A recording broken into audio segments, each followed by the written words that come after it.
Temprano que desde el Polo de Innovación del Centro de Estudios Metropolitanos se estima que posiblemente Uruguay cree 7.000 puestos de trabajo a través de su presidenta, la economista Laura Raffo. Si Uruguay lograra convertirse en un polo de innovación, ello permitiría establecer esas fuentes laborales. Y bueno, justamente para enterarnos de qué se trata ese plan para atraer inversores, para aumentar la exportación, para generar este tipo de oportunidades, es que recibimos a Laura Raffo aquí en Buen Día. Bienvenida. Hola, ¿Cómo buen está? día. Bienvenida. ¿Qué decís? Muchas gracias por la invitación. Por favor. ¿Cómo está Montevideo?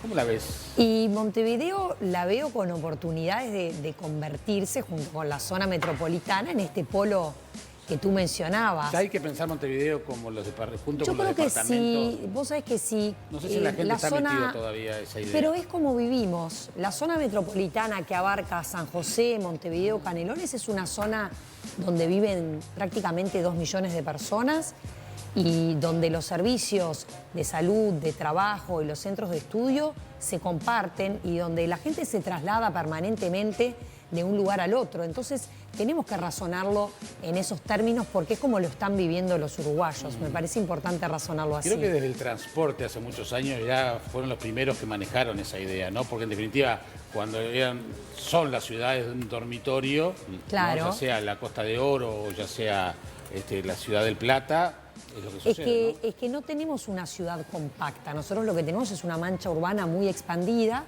Los deseos de la población de irse instalando en zonas con más verde, zonas que no tengan tanta concentración de edificios, han hecho que se expanda hacia el este y hacia el oeste. Pero y por eso tenemos que hablar. También, ¿eh? Bueno, sí, porque eso tiene que ver con planes de ordenamiento territorial, que quizás no siguieron correctamente, ya te digo, los deseos de la población. Entonces, a veces no se puede fijar los límites de un territorio sin tomar en cuenta lo que la gente quiere. Pero volviendo al tema del polo de innovación, me gustaría contarles cómo es que surge esto. En realidad, hace 2 años atrás, yo fundé el Centro de Estudios Metropolitano porque me parecía importante que por momentos, en vez de concentrarnos en la política partidaria, yo me estoy dedicando a la política y por supuesto que me encanta la política partidaria, pero los políticos también tenemos que dedicarle tiempo a pensar en el futuro y a pensar qué se puede hacer para transformar el país, qué se puede hacer para dar más oportunidades. Y en eso no tenemos que estar atravesados por la política partidaria, sino que hay que hacer investigaciones, hay que sumar técnicos, hay que mirar hacia el futuro y buscar, bueno, cómo se puede dar un salto cualitativo, cómo podemos generar más oportunidades para todos. Y en ese sentido fue que el Centro de Estudios Metropolitano se planteó, bueno, a ver, ¿qué áreas, qué sectores de actividad en Uruguay pueden realmente producir un cambio de esa magnitud, un cambio que genere mucho más empleos, un cambio que genere muchas más oportunidades laborales para los jóvenes? Y ahí fue que armamos una investigación que nos apoyó el BID y nos apoyó la Fundación Konrad Adenauer para ver si nos podíamos convertir en este polo de innovación, que sería una zona en la cual empresas de todas partes del mundo y uruguayos también deciden avanzar en proyectos vinculados desde el agritech hasta ciencias de la vida, hasta, por supuesto, tecnologías de la información y también industrias creativas, y que eso nos permitiría dar ese salto. Y esas conclusiones que leías tienen que ver con este estudio que presentamos la semana pasada en un evento en el que nos acompañó el fundador de Mercado Libre, Marcos Galperín, nos acompañaron personas del sector privado, de empresas como Globan, como Microsoft, que ya están instaladas acá, pero también nos acompañó el representante del BID en Uruguay, el ministro de Industria, Omar Paganini, porque esto tiene que ser un plan país. ¿Y qué es lo que habría que cambiar, ¿no?, para que sea más atractivo este polo? Bueno, lo bueno que concluye el estudio es que tenemos muchos aspectos a favor, pero que obviamente hay que enfocar bien las políticas, y por eso la gran responsabilidad ahora es darle continuidad para enfocar las políticas. Lo que tenemos a favor es que como país estamos bien posicionados en cuanto a atraer inversión extranjera directa, el manejo de la pandemia ayudó, el tratamiento impositivo para extranjeros y uruguayos es el mismo. Justamente posterior a este evento, el presidente de la República anunció un nuevo tratamiento para aquellas personas extranjeras que decían instalarse en Uruguay a hacer empresas vinculadas a la innovación también. Un orden jurídico que no se cambia. Exactamente, un marco jurídico estable. Pero el tema todo eso es impositivo a que favor. mencionabas, Sí, está bien claro. que sea igual para uruguayos que para extranjeros, Sí, por pero supuesto. también es una carga. Sí. O sea, Es una carga que... Y es una Y carga. cuando lo alta. comparan Claro. inversión. Hoy mirás todo, Sí. hoy mirás todo. Las tasas en el mundo están Eligen, creciendo. eligen Paraguay muchas veces antes que Uruguay. Bueno, pero Es mucho más barato Paraguay. El factor impositivo no es el único factor que se toma en cuenta a la hora de determinar dónde tú realizás una inversión. Entonces, la carga impositiva uruguaya es importante, sí, pero hay una ley de promoción de inversiones que hace que tanto si te instalás en zona franca como que si tu proyecto es declarado de interés nacional, tenés exoneraciones impositivas. Hay una ley de inversiones muy amplia que es la que ha permitido que lleguen a Uruguay inversiones de todo tipo. Y esa ley no diferencia entre uruguayos y extranjeros porque lo que se entiende por detrás de esa ley es que toda inversión es bienvenida, porque es la que genera empleo para todos. Pero Laura, Entonces, la corriente, la electricidad es cara, el combustible es caro, todo es caro. Entonces, yo comparo todos los que son insumos, vos haces una gráfica y ahí ponderás cada uno y nos vamos a Asunción, que tenemos lo mismo en Asunción. Mirá que en Asunción también tenés proyectos que son de interés nacional y que tienen beneficios especiales, pero es todo mucho más barato. Pero Montevideo es caro. más lindo. bueno, pero que a también ver, no funciona. entiendo lo que decís y me parece que esa es la mentalidad que hay que tener de, bueno, cómo competimos como país, cómo competimos como zona metropolitana. Tiene que haber un conjunto de cosas.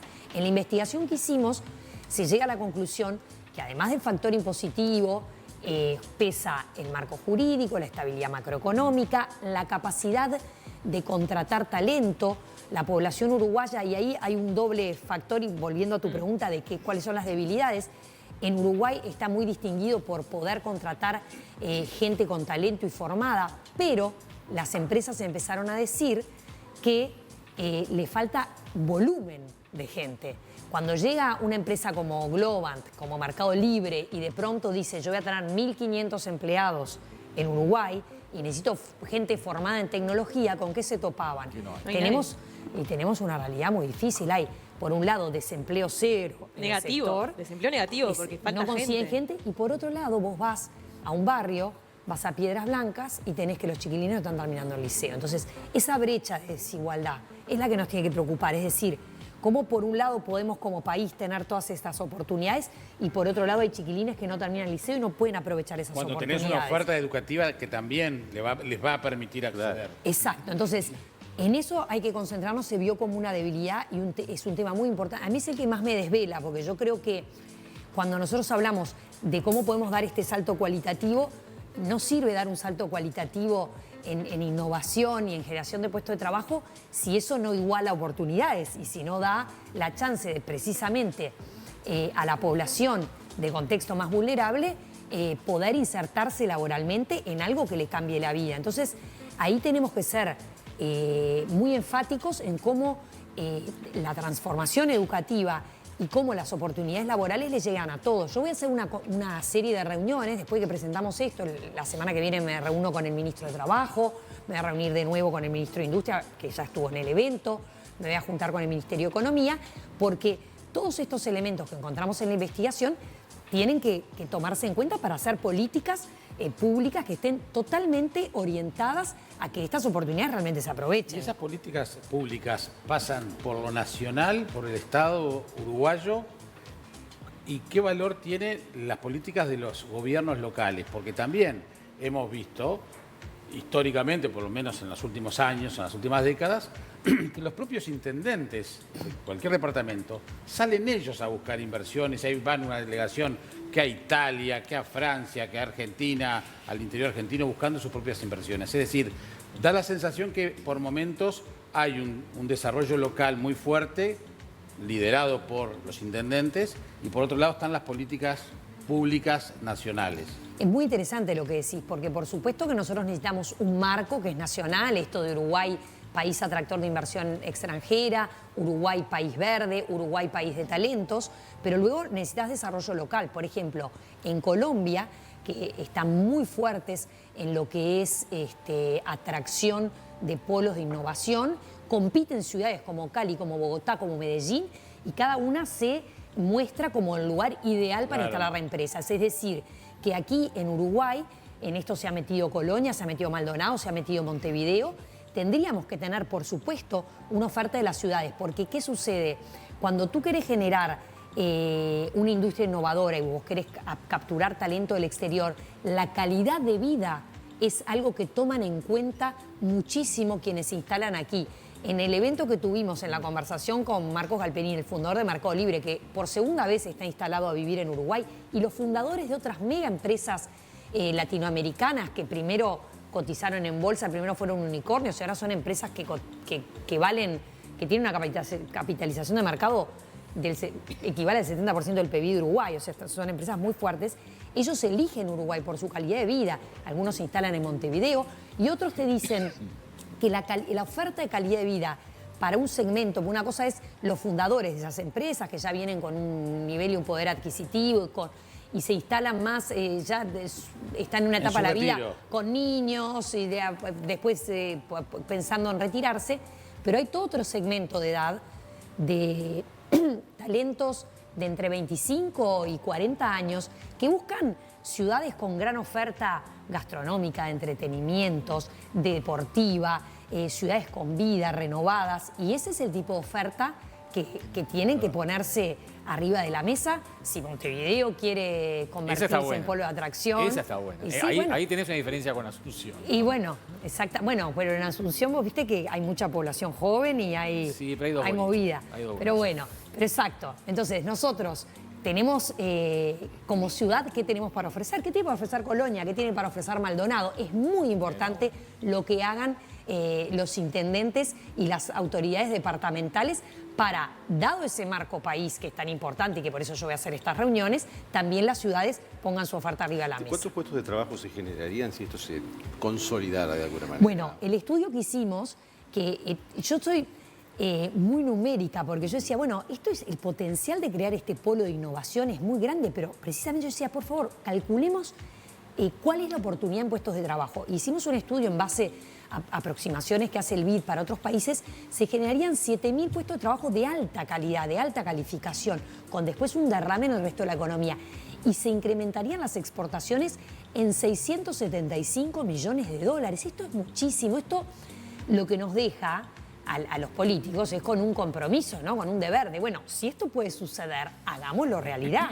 Y por eso es que yo ahora le doy continuidad a esto y hago una serie de reuniones para que las políticas se enfoquen y realmente lo logremos. ¿Cuánto es muy inciden importante. los plazos de gobierno? O sea, porque quedan 2 años de esta administración. Bueno, precisamente, Jaime, esto tiene que ser una política de Estado.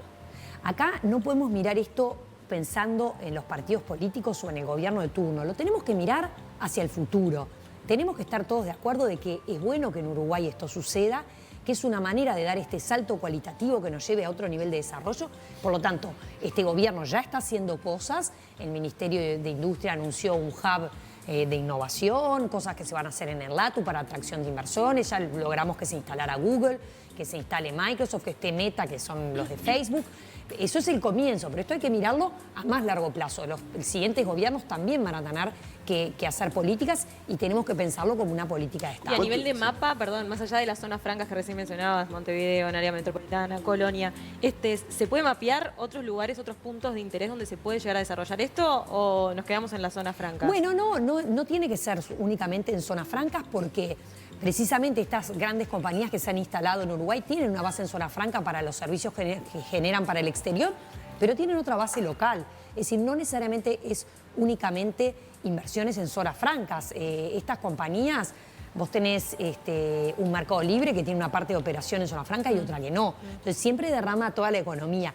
Lo que sí sucede es que se buscan centros, exactamente, se buscan centros urbanos que tengan una variedad de oferta de centros educativos, de salud, de oferta gastronómica, deportiva, que hace que sea más bien inversión para zonas urbanas. Claro. Eso sí. De todos modos, esas zonas capaz que no tienen tanta densidad de población, también uno de los desafíos puede ser el atraer gente, como va a ser Colonia, por ejemplo, con este proyecto que está pensando. Por supuesto. o sea, no somos tantos, entonces que venga gente. Eso es lo que tenemos que Generar pensar una oferta para que como venga política de Estado. Precisamente, esto no tiene que ser únicamente para la zona metropolitana de Montevideo. Esto puede ser para otros departamentos también. Quizás Salto el día de mañana dice, bueno, en Salto y en su zona metropolitana, ¿qué hacemos para poder tener una oferta atractiva para industrias innovadoras? Pero bueno, a medida que se van concentrando, se va generando un polo. No, tenemos que ir cerrando, no, creo, pero yo te quería preguntar, tú decías, hay empresas que tienen avidez por personal y no tienen los recursos humanos, y por otro lado decías, tenemos en Piedras Blancas chicos que no terminan de estudiar. ¿Cómo se intrinca todo esto con lo que es la reforma educativa ahora? Bueno, es fundamental. O sea, ¿va ese camino? Es fundamental. Yo conversando con líderes de la industria, yo les decía, tú buscas cuando tienen que contratar jóvenes talentos para tu empresa. Estamos hablando de chiquilines de 19 años, de 20 años. Le digo, ¿qué buscas? ¿Que ya tengan hecho una formación en tecnología o buscas que tengan una formación general en competencias, en maneras de trabajar, en trabajo en equipo, en cómo liderar proyectos? Y lo que me contestaban es, la tecnología cambia todos los días. O sea que la formación empieza a volverse obsoleta. Me decían, nosotros mismos le damos formación en tecnología. Lo que buscamos es gente con la actitud, con la proactividad, con las competencias. Y eso se entronca así con la reforma educativa que apunta, además de a los saberes universales, a que los chiquilines desarrollen esas habilidades y esas competencias de trabajo en equipo, de gestión de proyectos, de relacionamiento interpersonal, que son fundamentales. Es crucial esto para que logremos... Aparte tienen muchas áreas, no solo el área de tecnología, recursos humanos, área económica. Exactamente, porque las empresas tecnológicas cumplen con todas sus funciones también. Entonces, realmente para que haya oportunidad para todos, a mí eso es lo que más me desvela, ¿viste? Que realmente estas oportunidades sean para todos. Y es lo que nos tendría que desvelar a todos los políticos. Gracias, Laura, por venir. Muchas gracias por la invitación.